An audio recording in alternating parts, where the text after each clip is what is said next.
तालिबान का बड़ा बयान, अब हमारा टारगेट पाकिस्तानी सरकार को उखाड़ फेंकना। पाकिस्तान बना दूसरा अफगानिस्तान। आतंक को बढ़ता देख रूस ईरान ने किया भारत को याद। चीन ने भी मांगी भारत से मदद, कहा अफगानिस्तान में हालत संभाले भारत। तालिबान ने बनाया कई पाकिस्तानी सैनिकों को बंधक। 1000 से अधिक तालिबान के लड़ाकों की पाकिस्तान में एंट्री। दोस्तों, हिंदी में एक कहावत है, बोया पेड़ बबूल का तो आम कहां से पाए। दोस्तों, ये कहावत पाकिस्तान पर बिल्कुल सही बैठ रही है। और दोस्तों, अब एक बार फिर अफगानिस्तान और पाकिस्तान का मुद्दा गरमाया हुआ है, क्योंकि जिस आतंकवाद की नींव पाकिस्तान ने रखी थी भारत को तबाह करने के लिए, आज वो अपने लक्ष्य पर पहुंच चुका है। जी हां दोस्तों, पाकिस्तान ने जिस मकसद से अफगानिस्तान को आतंक का अड्डा बनाया था, आज उस मुकाम में पाकिस्तान पहुंच चुका है। लेकिन दोस्तों, पाकिस्तान के साथ समस्या ये हो गई कि ये मुकाम उसने खुद अपने बलि देकर हासिल किया। जी हां दोस्तों, कल पाकिस्तान से ऐसी खबर निकलकर सामने आई जिसने पाकिस्तान का भविष्य तय कर दिया है कि आखिरकार कब तक पाकिस्तान एक देश के रूप में रहेगा। क्योंकि दोस्तों, कल जो अफगानिस्तान पाकिस्तान के बीच हुआ, उसने अमेरिका समेत पूरी दुनिया को हिलाकर रख दिया। दोस्तों, पाकिस्तान से इस समय बहुत ही बड़ी खबर आ रही है। पाकिस्तान के खैबर पुख्तनवा इलाके में तहरीक तालिबान पाकिस्तान ने रविवार को काउंटर टेररिज्म विभाग को निशाना बनाया। दोस्तों, बन्नू कंटेनमेंट सेंटर में हुए इस हमले में कई पाकिस्तानी सैनिक और सीटीडी सदस्यों के मारे जाने की खबर है। तालिबान ने यह हमला कर कई पाकिस्तानी सैनिकों को बंधक भी बनाया। इस हमले में मारे गए सैनिकों की संख्या 9 बताई जा रही है और अभी इसमें इजाफा भी हो सकता है। आतंकियों ने वीडियो जारी कर 9 सैनिकों के बंधक होने की बात कही। स्थानीय सूत्रों ने बताया कि टीटीपी के करीब 7 सदस्य सीटीडी स्टेशन पहुंचे और यहां उन्होंने पूछताछ के लिए लाए गए अपने साथियों को छुड़ा लिया। उन्होंने 15 से 20 लोगों को बंधक बनाकर पूरी बिल्डिंग का नियंत्रण भी अपने हाथों में ले लिया। सूत्रों के मुताबिक टीटीपी के सदस्य आधुनिक हथियारों से लैस हैं।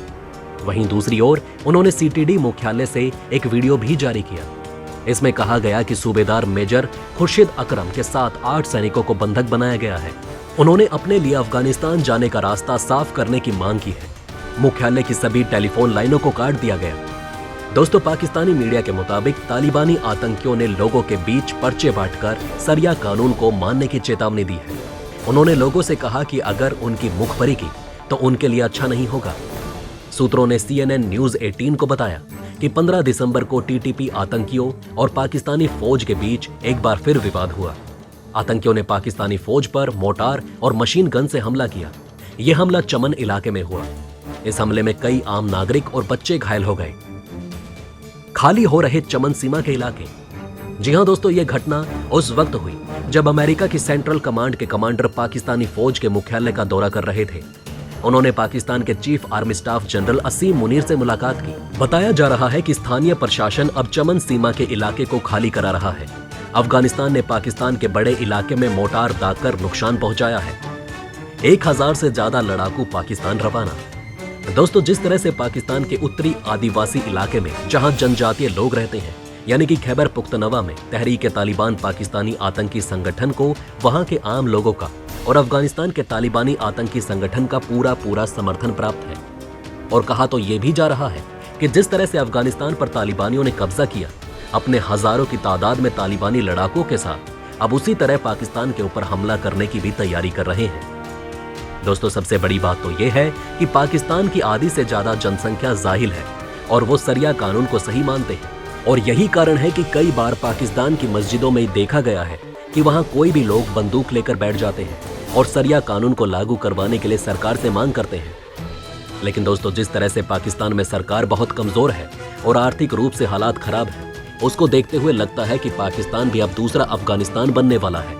क्योंकि दोस्तों, जिस तरह से खैबर पुख्तनवा में तहरीक तालिबान के आतंकियों ने काउंटर टेररिज्म डिपार्टमेंट की बिल्डिंग में घुसकर वहां के सैनिकों को बंधक बनाकर और कई सैनिकों को मारकर जो वहां से भागे हैं, उसको देखकर पता चलता है कि पाकिस्तानी सरकार उनके सामने बेबस है।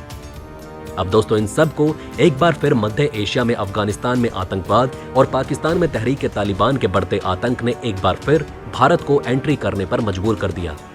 दोस्तों, 20 साल के कब्जे के बाद अगस्त 2021 में जब से अमेरिकियों ने अफगानिस्तान छोड़ा, देश सूचना के लिहाज से एक शून्य स्थान बन चुका है। छिटपुट रूप से ऐसी रिपोर्ट आती है कि सशस्त्र बंदूकधारियों ने काबुल में चीनियों के बीच लोकप्रिय एक होटल को निशाना बनाया। दोस्तों, अभी तक तो पाकिस्तान ही था जो तहरीक तालिबान आतंकी संगठन से पाकिस्तान पिट रहा था और अफगानिस्तान के बॉर्डर पर अफगान सैनिकों से मार भी खा रहा था। लेकिन दोस्तों अब ऐसा लगता है कि पिछले साल अफगानिस्तान में तालिबान सत्ता को मान्यता दिलाने में जिस तरह से चीन और पाकिस्तान ऐसे बाराती बनकर अलग अलग देशों में घूम रहे थे और ये कवायद कर रहे थे कि ये नया तालिबान है, ये अच्छा तालिबान है, इसको मान्यता दी जानी चाहिए, अब उनको ठोकर लगी है। क्योंकि अब तहरीक तालिबान पाकिस्तान में और अफगानिस्तान तालिबान वखान कॉरिडोर में चीन कोई लेनी देनी करके बैठा है। दोस्तों जहां अभी काबुल में एक चीनी नागरिकों के बीच मशहूर होटल पर हमला कर आतंकवादियों ने अपने सारे इरादे साफ कर दिए कि चीन हो या पाकिस्तान हम किसी को नहीं छोड़ेंगे। दोस्तों हाल ही में हुए काबुल में इस होटल पर बम धमाके हमले की जिम्मेदारी ISIS खुरासान ने ली है। लेकिन दोस्तों अफगानिस्तान में अफगानी तालिबान और ISIS खुरासान के बीच क्या मेल जोल है, क्या चल रहा है, ये किसी को नहीं पता। और दोस्तों इतना ही नहीं, अफगानी तालिबान के सत्ता में आते ही चीन ने जो अफगानी तालिबान से वादा लिया था कि अफगानी तालिबान ये सुनिश्चित करेगा कि ईस्ट इस्लामिक तुर्कमेनिस्तान मूवमेंट आतंकी संगठन के लोग वखान कॉरिडोर के रास्ते चीन के सिंजियांग में घुसपैठ करने की कोशिश ना करें। लेकिन दोस्तों जिस तरह से खुद अभी कुछ महीने पहले south morning post news agency के लेख में कहा गया कि वखान कॉरिडोर के नजदीक ईस्ट इस्लामिक तुर्कमेनिस्तान आतंकी संगठन के 1000 से ज्यादा आतंकी ISIS खुरासान से ट्रेनिंग ले रहे हैं और जिस तरह से वो वखान कॉरिडोर के सहारे चीन में घुसने की कोशिश कर रहे हैं, उसने अफगानी तालिबान की हकीकत चीन के सामने लाकर रख दी। और दोस्तों अब इन सभी समस्याओं को देखते हुए एक बार फिर भारत की एंट्री फिर से पिछले साल की तरह होती हुई नजर आ रही है, जहां भारत ने अफगानिस्तान में इतनी मानवीय सहायता भेजी कि खुद अफगान की तालिबान सरकार ने भारत में जो काबुल में एक छोटे स्तर पर दूतावास खोला है, उसमें एक एक कर्मचारी की सुरक्षा की गारंटी ले रखी है। और दोस्तों एक बार फिर ईरान भी भारत से ये कह रहा है कि जिस तरह से अफगानिस्तान में सिया मस्जिद पर हमले हुए, ये चिंताजनक है।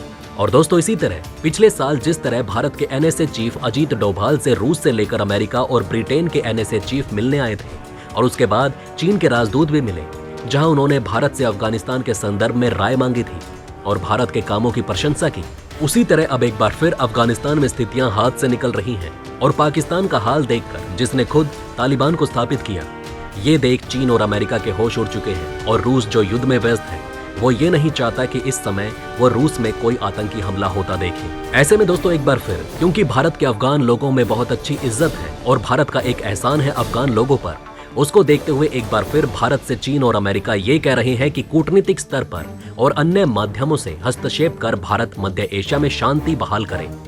दोस्तों भारत को कहने के पीछे सबसे बड़ा कारण यह है कि अफगानिस्तान की सीमा के बिल्कुल नजदीक ताजिकिस्तान में भारत के 2 एयरबेस हैं, जहां से भारत अफगानिस्तान में एक एक काम पर नजर रखता है और जरूरत पड़ने पर सख्त एक्शन लेता है।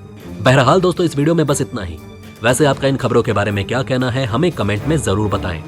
वहीं अगर आप चाहते हैं कि ऐसी इन्फॉर्मेशन ज्यादा से ज्यादा लोगों तक पहुंचे तो इस वीडियो को शेयर जरूर करें और अगर हमारी ये वीडियो आपको पसंद आई हो तो लाइक करना ना भूलिएगा। साथ ही अगर अभी तक आपने हमारे चैनल को सब्सक्राइब नहीं किया है तो प्लीज हमारे चैनल को सब्सक्राइब जरूर करें। खुश रहें, अपना ध्यान रखें, फिर मिलेंगे एक नई इन्फॉर्मेशन के साथ। तब तक के लिए जय हिंद, जय भारत।